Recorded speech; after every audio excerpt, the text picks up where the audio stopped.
here we can use like this way to change the direction of effort using a movable pulley। यहाँ पर एक हमने movable pulley लगा दिया और एक इसी से अटैच कर दिया फिक्स पुली।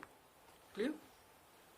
अब क्या है इसका एक इस स्ट्रिंग का जो फर्स्ट एंड होगा वो यहाँ रिजिड सपोर्ट से टाइट होगा, है ना, और ये ऐसे टर्न करते हुए ऐसे स्ट्रेट जाएगा, है ना, ये टर्न नहीं होगा, ऐसे स्ट्रेट जा करके हुए डाउनवर्ड डायरेक्शन में हम फोर्स अप्लाई करेंगे।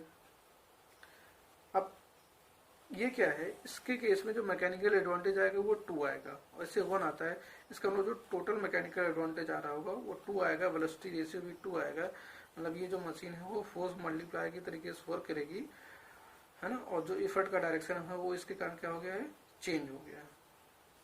फिर यहाँ पर तो सिंपली दिख रहा है कि यहाँ पर टेंशन फोर्स लगेगा, डाउनवर्ड डायरेक्शन में जा रहा है, यहाँ पर भी टेंशन लगेगा, यहाँ पर भी टेंशन लगेगा। Combination of pulley. The pulley combination can be made in 2 ways. First, using one fixed pulley and another movable, and second, using several pulleys in 2 blocks, block and tackle system. Okay? So first we study about using one fixed pulley and another movable. इस arrangement में 4 pulleys हैं, जिसमें 3 pulleys क्या है, movable है and 1 pulley is fixed. Clear. अगर इसका क्या है, जो फ्रेम है वो क्या है, रिजिड सपोर्ट से फिक्स्ड है, तो इसका मतलब ये फिक्स्ड पुली हो गई, और ये पुलिस क्या है, मूवेबल है। मूवेबल पुलिस में जो स्ट्रिंग का 1 एंड होता है वो फिक्स से अटैच होता है और दूसरा एंड पे इफर्ट लग रहा होता है। क्लियर।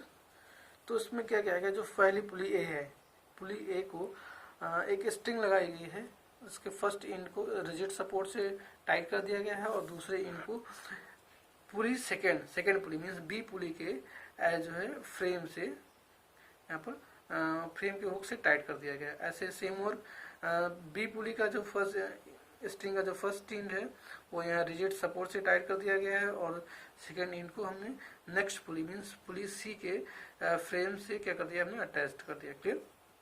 ऐसे ही सेम कंडीशन थर्ड पुली में भी करेंगे। स्ट्रिंग का जो फर्स्ट एंड है वो यहाँ रिजिड सपोर्ट से टाइट कर देंगे और जो सेकेंड एंड है वो इस मूवेबल पुली से वो यहाँ पास हो जाएगा। क्लियर। अब ये आपका क्या हो गया, system of 3 movable pulley and 1 fix pulley. Clear. तो इस केस में हम क्या करेंगे, mechanical advantage and velocity ratio find करेंगे। क्लियर। सो यहाँ से हम लोड देख सकते हैं। अब इसमें टेंशन देख लेते हैं। जब स्ट्रिंग चेंज हो जाएगी, अब इसके लिए पुली ए के लिए ये वाली स्ट्रिंग लग रही है, पुली बी के लिए ये वाली स्ट्रिंग यूज कर रहे हैं और पुली सी के लिए ये वाली स्ट्रिंग यूज हो रही है। क्लियर। यहाँ से यहाँ तक जो ये वाली स्ट्रिंग है, फर्स्ट स्ट्रिंग, इसमें जो टेंशन है, मान लेते हैं टेंशन T1 एंड T1 है, और यहाँ पर जो टेंशन है वो T2 हो जाएगा। क्लियर। क्योंकि ये दूसरी स्ट्रिंग है और ये जो थर्ड स्ट्रिंग है इसमें टेंशन कितना मान रहे हैं, T3 एंड T3। क्लियर। तो ये लोड क्या है, इन दो टेंशन फोर्स के इक्वल हो जाएगा, means load is equal T1 plus T1, और इफर्ट क्या है, ठीक है, T3 के इक्वल हो जाएगा। क्लियर। और ये जो T1 है, ये T1 किसके इक्वल हो जाएगा, ये T2 प्लस T2, और T2 किसके इक्वल हो जाएगा, T3 plus T3। Easily understand कर पा रहे हैं। जैसे ये लोड है, तो ये लोड जब डाउनवर्ड डायरेक्शन में जा रहा होगा तो इनको काउंटर कौन करेगा, ये दोनों tension force means T1 plus T1। अब इस T1 जब ये डाउनवर्ड डायरेक्शन में लोड के कारण ये डाउनवर्ड डायरेक्शन में जाएगा तो इस T1 को कौन काउंटर करेगा, ये दोनों T2 प्लस T2। अब ये T2 जब डाउनवर्ड डायरेक्शन में जा रहा है तो इनको कौन काउंटर करेगा, ये T3 एंड T3। फिर इफर्ट जब डाउनवर्ड डायरेक्शन में जा रहा होगा तो इसको कौन काउंटर करेगा, ये T3। क्लियर। तो यहाँ पर ऐसे ही लिख दिया गया है, effort is equal to T3। Now 2 segments of the string passing over the pulley A support the load L, so 2 T1 is equal to L। Clear. यहाँ जो लोड के केस में लिखेंगे क्या हो जाएगा, L is equal to T1 plus T1 means 2 T1, so 2 T1 is equal to L। Clear. Now अब यहाँ से भी लिख सकते हैं हम, here T2 plus T2 means 2 T2 is equal to T1 हो जाएगा। क्लियर। T1 क्या हो जाएगा, इन दोनों के बराबर means T2 plus T2, so 2 T2 is equal to T1। यहाँ पर लिख दिया गया 2 T2 is equal to T1, so T2 is equal to find करेंगे तो क्या हो जाएगा, T1 बाई 2। क्लियर। नाउ ऐसे ही लिख सकते हैं T3 इज इक्वल टू, तो यहाँ पर हम T3 फाइंड करेंगे तो हो जाएगा T3 मीन्स ये तो क्या कर सकते हैं, लिख सकते हैं यहाँ पर T2 is equal to T3 plus T3 means 2T3 is equal to T2। Clear. So 2T3 is equal to T2, तो T3 इज इक्वल टू कितना हो जाएगा T2 बाई 2। यहाँ पर लिखा हुआ है 2T3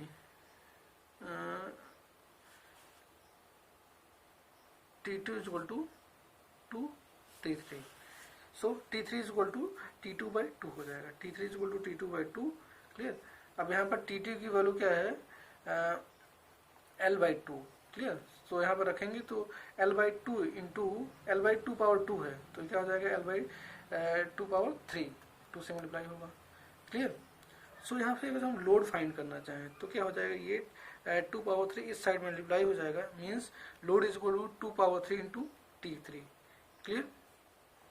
अब इफर्ट इज इक्वल टू यहाँ पर आया है E is equal to T3 and load is equal to 2 power 3 into T3। अब ये 2 पावर 3 आई थिंक आप लोग समझ पा रहे होंगे। जैसे यहाँ पर हमने जब T1 फाइंड किया तो T1 क्या हो जाएगा L by 2। Clear. T2 find करेंगे तो T2 is equal to T1, so T2 is equal to T1 by 2 और T1 क्या है L बाई 2। अब जब यहाँ पर L बाई 2 पुट करेंगे तो क्या हो जाएगा 2 इंटू 2, क्योंकि T1 की वैल्यू क्या है L बाई 2 और 2 यहाँ से पहले ही तो मल्टीप्लाई हुआ 2 इंटू 2, इसलिए हमने यहाँ पर लिख दिया पावर 2। फिर जब T3 फाइंड करेंगे तो क्या आ जाएगा T2 बाई 2। T2 की वैल्यू है L अपॉन 2 पावर 2, तो यहाँ पर जब 2 पावर 2 रखेंगे तो एक 2 पहले से ही, तो क्या हो जाएगा 2 पावर 3। सो यही इसलिए यहाँ पर आ गया load is equal to 2 power 3 into T3 and effort is equal to T3। So mechanical अगर यहाँ से सिर्फ इफर्ट फाइंड करना चाहें, क्लियर, तो इस केस में क्या हो जाएगा, हम T3 के प्लेस पे लिख सकते हैं L upon 2 power 3। T3 is equal to L upon T3 is equal to L upon 2 power 3। So effort is equal to क्या हो जाएगा T3 means L upon 2 power 3। So effort is equal to L upon 2 power 3 means जो effort apply करेंगे वो load का क्या होगा 2 2 4 8 means 8 times load का जो है एफर्ट क्या हो जाएगा 8 टाइम लेस हो जाएगा लोड की। Clear. So mechanical advantage is equal to load upon effort. Load क्या है आपका, load is 2 power 3 T3 and effort is T3 is cancel means mechanical advantage 2 power 3 means यहाँ पर जो मैकेनिकल एडवांटेज है वो क्या हो गया इंक्रीज हो गया। अब यहाँ पर हमने यूज किया था कितनी मूवेबल पुलिस थी 1 2 एंड 3 मूवेबल पुलिस थी। तो जो यहाँ पर मैकेनिकल एडवांटेज आया वो 2 पावर 3। अगर जो हम 4 मूवेबल पुली यूज कर लें तो उस केस में जो मैकेनिकल एडवांटेज आएगा वो 2 पावर 4 आएगा। 5 यूज करेंगे तो 2 पावर 5, 6 यूज करेंगे तो 2 पावर 6 मीन्स अगर जो number of movable police n है तो मैकेनिकल एडवांटेज उस केस में कितना हो जाएगा n, 2 power n। Clear. If there are n movable pulleys with one fixed pulley, the mechanical advantage is then 2 power n. Clear? Now velocity ratio. As one end of the each string passing over the movable pulley is fixed, so the other end of the string moves up twice the distance moved by the axle of the movable pulley. Means हमें single movable pulley में read किया था जब effort है ना क्या करता है d डिस्टेंस मूव करता है तो लोड कितना करता मूव करता है d by 2। Clear. Means load जितना डिस्टेंस ट्रेवल करता है उसका डबल ट्रेवल करना पड़ता है एफर्ट को। क्लियर। तो यहाँ पर क्या हो जाएगा 2e, फिर यहाँ पर भी 2e, तो 2 इंटू 2 पावर 2 पावर 3, तो जितना लोड मूव करेगा उसका 2 पावर 3 टाइम्स एफर्ट को मूव करना पड़ेगा। मीन्स ऐसे लिख सकते हैं distance move by load is x, then distance move by effort is 2 power 3x। Clear. लिखा होगा if the load L attached to the pulley A moves by A up a distance x, that is dl is equal to x, then the strings connected to the axle of the pulley B moves up by a distance 2 into x means 2x। Clear. जैसे हमने read किया था अगर ये distance x तक ऊपर जा रहा होगा तो इस केस में यहाँ पर सिंगल मूवेबल पुल में एफर्ट यही लग रहा था ना, तो ये कितना मूव कर रहा था 2x। क्लियर। मीन्स इसका डबल, जैसे यहाँ पर वो d कर रहा था तो यहाँ d by 2 मीन्स अगर जो ये x कर रहा है या d कर रहा है तो 2d हो जाएगा, x कर रहा है तो ये 2d ऊपर मूव करेगा। ऐसे अगर जो ये 2x को मूव कर रहा है ना, इस केस के लिए इस पुली के लिए लोड यहाँ पर हो जाएगा ना, तो इस केस के लिए जब ये लोड 2x जा रहा है तो ये इसका जो एफर्ट पॉइंट मान लो यहाँ पर है तो ये कितना जाएगा 2x इंटू 2 मीन्स 4x जाएगा है ना।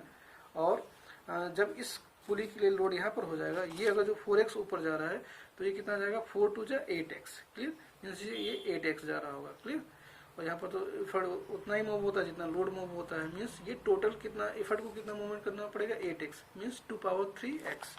सो यहाँ पर डायरेक्ट लिखा हुआ है distance move by effort is 2 power 3x and distance move by load is x।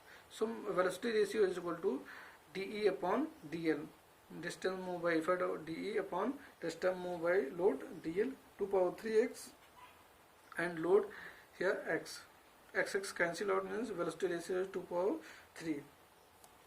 If in general if there are n movable pulleys connected to the fixed pulleys then the velocity ratio is 2 power n। जैसे यहाँ पर 3 movable pulleys हैं तो velocity ratio कितना है 2 power 3, and अगर जो 4 movable pulleys होती हैं तो यहाँ पर आ जाता है 2 power 4, एंड 5 मूवेबल पुलीज होती है तो आ जाता है यहाँ पर 2 power 5, clear.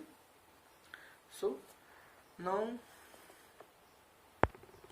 efficiency ma upon V R, ma is 2 power n and 2 power n या 2 पावर 3 भी ले सकते हैं तो कितना आ जाएगा 1, मीन्स 100%। लेकिन ये क्या है सिर्फ आइडियल केस के लिए, जब रियल केस होगा तो उस केस में स्ट्रिंग का मास भी होगा और एक्सेल पे फ्रिक्शंस भी लग रहे होंगे तो मैकेनिकल एडवांटेज भी क्या आ जाएगा 2 पावर 3 से लेस आएगा। और जब मैकेनिकल एडवांटेज 2 पावर 3 से लेस होगा लेकिन वेलोसिटी रेशियो सेम रहता है ना, 2 पावर 2 आएगा या जो भी है 2 पावर n है तो 2 पावर n नहीं रहेगा। अब मैकेनिकल एडवांटेज लेस हो गया तो एफिशिएंसी भी क्या हो जाएगी लेस हो जाएगी। Second point, using several pulleys in 2 blocks means block and tackle system. In this system of pulleys, 2 blocks of pulleys are used. One upper block having several pulleys is attached to a rigid support. One other block having several pulleys movable. This arrangement is called a block and tackle system. Here, 2 blocks हैं. This is upper block and this is downward block.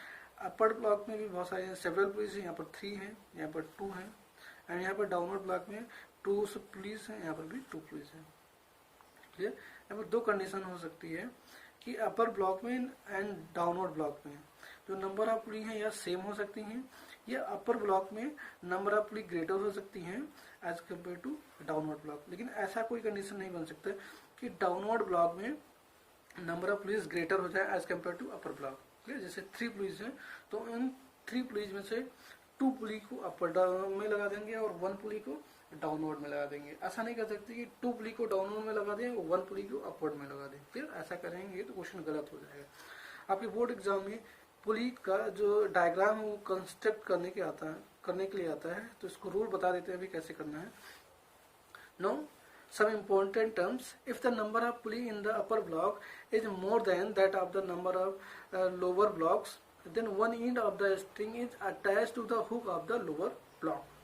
Means अगर जो number of pulley in upper block is greater than as compare to number of pulley in lower block तो उस case में string का जो 1 and है वो hook of movable pulleys का जो फ्रेम है उसे अटैच कर देंगे, क्लियर। मीन्स यहाँ पर जैसे यहाँ पर अटैच किया गया और it is attach to the hook of the upper block if the number of pulleys is equal to the number of pulleys in lower block. Means अगर जो अपर ब्लॉक और लोअर ब्लॉक की pulleys same है ना, equal है, तो उस case में जो स्ट्रिंग का फर्स्ट एंड है वो फर्स्ट जो रिजिड फ्रेम है उसके हुक से अटैच करते हुए यहाँ पर लगा देंगे, क्लियर।